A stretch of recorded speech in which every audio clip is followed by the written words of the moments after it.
Olá! Hoje a gente vai mergulhar numa análise ah, um pouco diferente, mais sociológica talvez, dos primeiros 480 dias do governo Lula III. Isso, baseada num relato lá de Brasília, do Sérgio Botton Barcelos. Exato. A ideia não é notícia do dia, sabe? É mais tentar entender umas dinâmicas internas, as tensões. Especialmente o papel que o texto atribui à chamada pequena burguesia, né, dentro do governo. Hum, isso. Qual a missão aqui? É tentar sacar essas tensões, esses comportamentos que o relato descreve, para além do discurso oficial. Hum, E o ponto de partida já é curioso, né? O texto fala de um contraste. Por um lado, muita gente descrita como gentil no governo, sim. mas por outro lado também uma percepção de arrogância, autoritarismo, até um certo elitismo. Coisas que parecem não bater com a plataforma progressista, né? Pois é, parece uma contradição. Uma dualidade interessante. Como é que a análise tenta dar sentido a isso? Bom, o texto argumenta que para entender o governo atual é chave olhar para as alianças, né, e para as disputas com diferentes frações da burguesia. Certo. Ele sugere que, ali desde 2016 mais ou menos, houve uma mudança importante. O poder teria se concentrado mais naquela fração ligada ao capital financeiro, ao capital internacional, Uhum, e o governo Lula III, segundo essa análise, se aliaria a essa fração, mesmo que de forma contraditória, né? entendi. E a outra parte? A burguesia interna. Essa ficaria meio subordinada. O pessoal da mineração, do agro, da indústria. E é nesse contexto, tá, que o texto dá um destaque para tal pequena burguesia. E como eles definem essa pequena burguesia? Quem seria? É caracterizada como uma classe intermediária, sabe? Profissionais liberais, burocratas, técnicos, funcionários públicos de médio e alto escalão. Tá. E a análise descreve essa classe como historicamente ambígua. Muitas vezes, ela até simpatiza com discursos mais à esquerda, progressistas, Uhum. mas na prática a tendência é adotar posturas mais pragmáticas, corporativas. Busca ascensão social, evita o confronto direto, sabe? E o relato conecta isso com aquela valorização da meritocracia, talvez um medo de perder privilégios. E menciona também o capital simbólico do Bourdieu. Exatamente. Como é que é essa ideia do capital simbólico? Essa autoridade que não vem só do dinheiro, mas do conhecimento, do status, como isso operaria no governo, segundo o texto? Então, a análise indica que essa pequena burguesia, quando ocupa cargos no governo, ela exerce poder, invocando a autoridade da técnica, da ciência ou da tal responsabilidade republicana. Ah, tipo, nós somos técnicos, nós sabemos o que é melhor. Isso, mais ou menos por aí.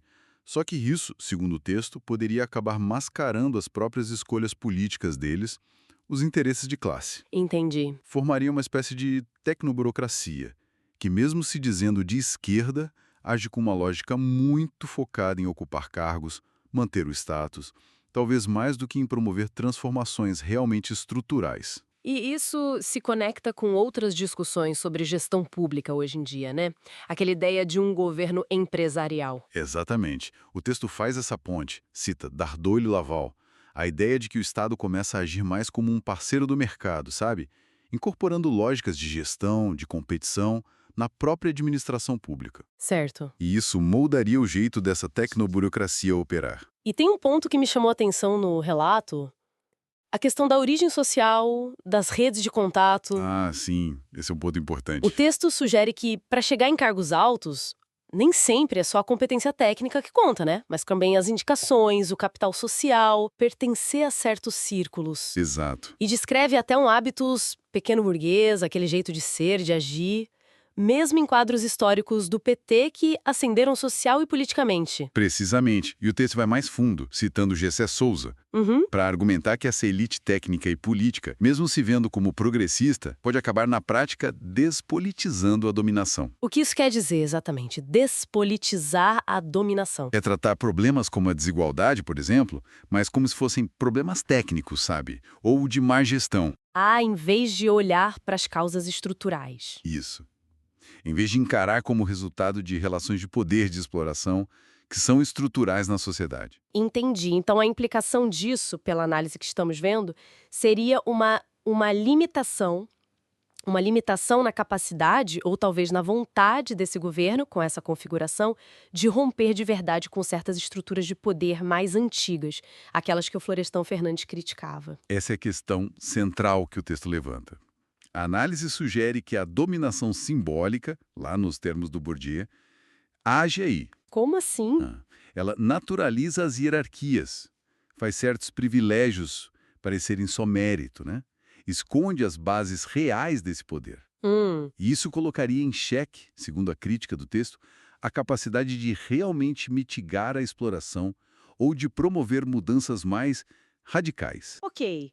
Então, para a gente amarrar um pouco a perspectiva que foi apresentada aqui, essa análise específica do Barcelos, ela oferece um olhar bem crítico sobre como o governo Lula III seria composto por dentro e como ele funcionaria. Sim. O argumento principal é que a presença e o jeito de agir dessa pequena burguesia tecnocrática teriam um papel-chave, moldando as ações do governo e, quem sabe, limitando o potencial transformador, apesar da plataforma progressista. É isso. É bem por aí. E, sabe, como uma reflexão final, o próprio autor do texto faz uma ressalva importante. Qual? Ele diz que essa análise focada na pequena burguesia não está completa, que é preciso aprofundar o entendimento sobre outras dimensões da desigualdade no Brasil, que são estruturais. Tipo, Ele menciona especificamente o pacto narcísico-branco e as desigualdades interseccionais, que também se manifestam nesses espaços de poder, claro. entendi. Então fica a provocação, né? Como é que essas diferentes camadas de poder, de privilégio e de desigualdade, como elas se entrelaçam ali nos corredores de Brasília? É algo para a gente continuar observando, continuar refletindo.